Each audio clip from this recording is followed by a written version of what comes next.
Aquí en Modo Fontevecchia lo recibimos a Lucas Romero, politólogo, director de Sinopsis Consultores, y lo recibimos con este tema de Coldplay, Politic. Lucas Romero, muy buenos días. Aquí Elizabeth Page y Alejandro Gomel te saludan. ¿Cómo estás? Alejandro, Elizabeth, ¿cómo andan ustedes? Bien, muy bien. Bueno, para interesados en escucharte, ¿cómo ves lo que viene pasando? ¿Hubo realmente un impacto en la imagen del gobierno? Muchos hablan de, bueno, esto pegó realmente en la línea de flotación de Milei. Otros dicen, se encapsula y de aquí a las elecciones el gobierno salen. ¿Qué estás viendo? Bueno, muchas cosas están ocurriendo. Sí. A la par. Ah, eso sí. A la par. Me quiero detener en lo último, pero después voy a cuál puede ser cuáles pueden ser las consecuencias del escándalo del LibraGate o del CryptoGate o como lo quieran llamar la audiencia. Pero si esta entrevista estuviese ocurriendo el 10 de diciembre del 2023 y vos me hicieras una pregunta, Alejandro, de cuál es el principal interrogante que tenés frente a este ciclo político que se inicia, yo te hubiera respondido, mi principal interrogante es saber cómo va a ser Milei para gobernar. Claro. Y eso era porque efectivamente el proceso electoral había producido un resultado muy disfuncional para el sistema, porque había puesto a la cabeza del Poder Ejecutivo a un presidente que no tenía recursos políticos mínimos suficientes para poder tener márgenes decisionales mínimos para enfrentar un desafío económico tan complejo como el que se tenía que enfrentar. Si uno repasa estos 14, 15 meses de gobierno de Milei, uno mira este periodo a la luz de ese interrogante y probablemente lo que uno tendría que concluir es que Milei ha podido gobernar porque se ha generado, yo diría de manera natural, y cuando digo natural, que todos los actores del sistema han favorecido esta situación, se ha generado una suerte de gobernabilidad de excepción. Es decir, Milei ha podido gobernar porque en buena medida el sistema le permitió avanzar. Pongo un ejemplo muy concreto de esto. El decreto 70-2023, una de las primeras decisiones que toma este presidente, es un decreto que, si uno le hiciera una encuesta anónima al 100% de los constitucionalistas en Argentina, probablemente la respuesta sería, de la mayoría de ellos, que ese decreto es inconstitucional por donde se lo mire. Sí. Sin embargo, ni el control legislativo del Congreso, ni el control judicial del Poder Judicial funcionó para obstaculizar esa decisión del presidente. Ese, como múltiples hechos que pueden, ayudarme a graficar o a describir esta suerte de situación de gobernabilidad de excepción que hemos venido viendo, y que en algún punto termina con este último, este último detalle, que es esta decisión del presidente de designar, y cuando decimos designar, podríamos decir, estamos usando un eufemismo, sí, de imponer vía decreto 2 jueces de la Corte Suprema sin lograr el acuerdo del Senado, habiendo tenido tiempo y oportunidad para lograrse ese acuerdo del Senado, porque esos pliegos ingresaron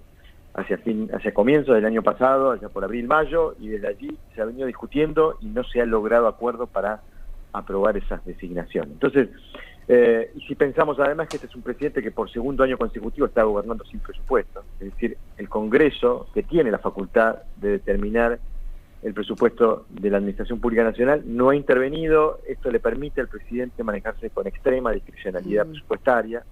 Es decir, estamos viendo cosas muy extrañas que son las que nos permiten respondernos a aquella pregunta, bueno, ¿cómo hace Milei para gobernar? Bueno, claro, está pudiendo gobernar porque se ha generado una situación de gobernabilidad de excepción favorecida por el resto de los actores del sistema. Sí, claramente, claramente. Es el Congreso el que no le impone un presupuesto para que el presidente lo vete y eventualmente el Congreso le insista. Es el Poder Judicial que no interviene en determinar que ciertos actos del Poder Ejecutivo están fuera del marco institucional. Es decir, esta situación es una situación que creo que hay que tenerla presente en el análisis de la coyuntura, porque este es un presidente que en buena medida ha podido hacer eso, y acá voy creo que el factor clave, y tiene que ver con la pregunta de Alejandro, ha podido hacer eso porque está mostrando en las encuestas niveles de apoyo social significativos. Y esto opera, esos niveles de apoyo significativos de buena parte de la gente que apoyó este cambio, opera sobre el resto de los actores. Claro. Los inhibe para que esos actores ejerzan algún tipo de resistencia política. Esta es la explicación de las condiciones de gobernabilidad de excepción que se han generado después de el triunfo electoral de Milei allá en noviembre del 2023 y que le han permitido gobernar. La pregunta es, y ahí conecto con este episodio del escándalo Libra, que a mi entender es la crisis política más profunda, más importante que le ha tocado enfrentar a este gobierno, porque es un episodio que afecta en 3 planos estructurales de la autoridad presidencial, que son la honestidad, la credibilidad y la inteligencia de este presidente, y el presidente no ha dado explicaciones mínimamente suficientes para quitarse responsabilidad sobre un asunto que resulta escandaloso porque hubo una estafa y de muchos millones de dólares. Entonces, ¿por qué conecta una cosa con la otra? Bueno, porque primero, uno no sabe hasta qué punto el presidente tomó esta decisión de designar por decreto a los jueces, tratando de cambiar un poco el eje de discusión del debate público después de aquel escándalo, pero también conecto porque hay que preguntarse si ese escándalo, y no tengo lamentablemente respuestas de nuestra parte porque todavía no tenemos registros, si ese escándalo no produce un daño en lo que ha sido el sostén del proceso político hasta aquí, que es el apoyo social hacia Milei. Y me parece que ahí es donde hay que prestar atención, porque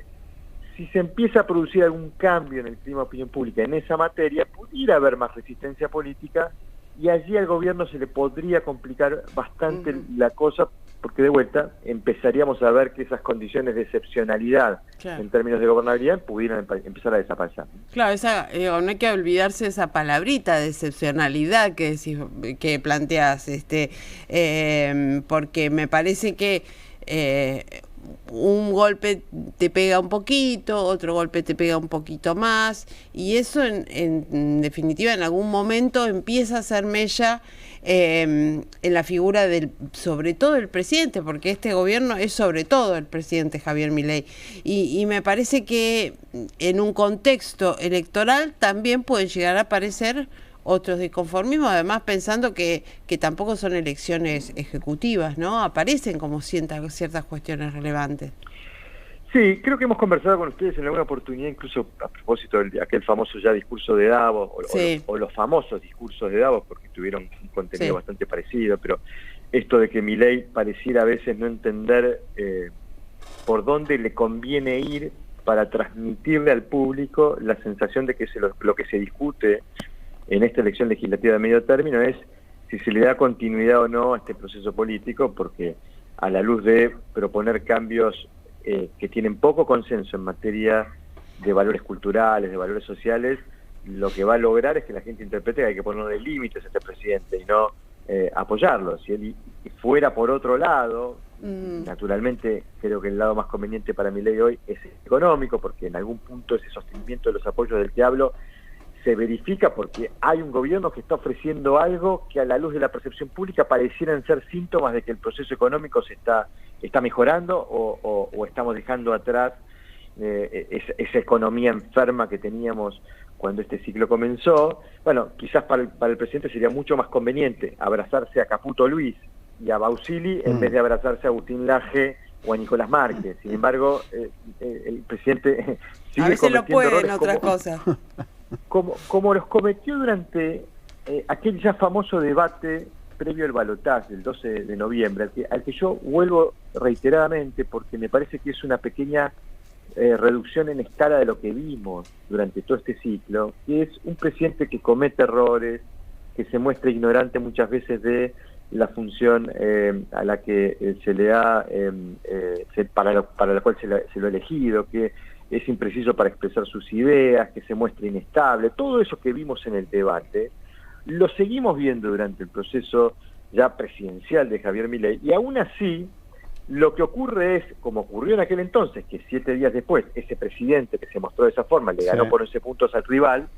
Bueno, este es un presidente que sostiene niveles de apoyo en las encuestas, a pesar de cometer todos esos errores. Entonces, ahí es donde uno dice, bueno, pareciera ser que el ancla del programa político de este gobierno hoy está en sostener esos apoyos. ¿Lo podrá afectar este escándalo? Bueno, a ver, yo digo que es un escándalo muy peligroso, primero porque reunió muchos de los errores que el gobierno ha venido cometiendo, ¿no? La irresponsabilidad del presidente con la que se maneja en las redes, la liviandad con la que utiliza la palabra, la falta de conciencia que muestra a veces Milei de lo que representa la investidura presidencial, el proceso de toma de decisión bastante singular y particular, por no decir alocado, de este gobierno. Todo eso está condensado en ese escándalo y además hubo elementos que involucran la sospecha de responsabilidad subjetiva del presidente en este escándalo. Ya no objetiva, porque la objetiva es muy difícil de desprenderlo al presidente de esa responsabilidad, porque el tuit se publicó, tuvo un timing muy particular. Nosotros lamentablemente en nuestro caso, nuestro estudio nacional de febrero, que uno lo planifica con tiempo porque cuestiones laborales así lo exigen, terminó días antes del escándalo, con lo cual no tuvimos capacidad de abarcar el impacto del escándalo. Discutimos internamente en Sinopsis de si salir a hacer un estudio excepcional para ver, para recoger un poco las repercusiones del escándalo, pero también interpretábamos que era un escándalo que seguía sucediendo, que le fue agregando información, que necesitábamos que esa información esté procesada y metabolizada por la opinión pública para poder tener un indicador fiable de qué impacto tuvo. Entonces decidimos esperar que el tiempo pase para que esto decante y ver cuánto de esto termina afectando la imagen del presidente, porque de vuelta, ahí podemos tener un indicador peligroso en relación a ese aspecto tan medular, ese interrogante tan medular de todo esto, que es cómo hace Milei para gobernar, y en buena medida eso está explicado porque es un presidente que ha venido sosteniendo niveles de apoyo. Bueno, veremos si esto puede iniciar un proceso de desgaste que le acote mucho más el margen de acción a un presidente que, ha venido gozando, insisto, de condiciones muy excepcionales que le han permitido, entre otras cosas, gobernar sin presupuesto y nombrar jueces de la Corte por decreto. Y la vamos a seguir con Lucas Romero. Además se viene la apertura de sesiones, así que veremos todo lo que nos deja ese discurso el sábado por la noche. Se nos termina ahora el tiempo, pero interesantísimo, y lo que decíamos, ¿no? Ya te comprometemos para seguir la charla más adelante. Un placer ser, Alejandro. Un abrazo grande. Gracias, Lucas Romero. Pasó con la visión de todo lo que viene pasando. Estamos recién terminando, parece que pasaron 6 meses, pero no. No, estamos en febrero del 2021.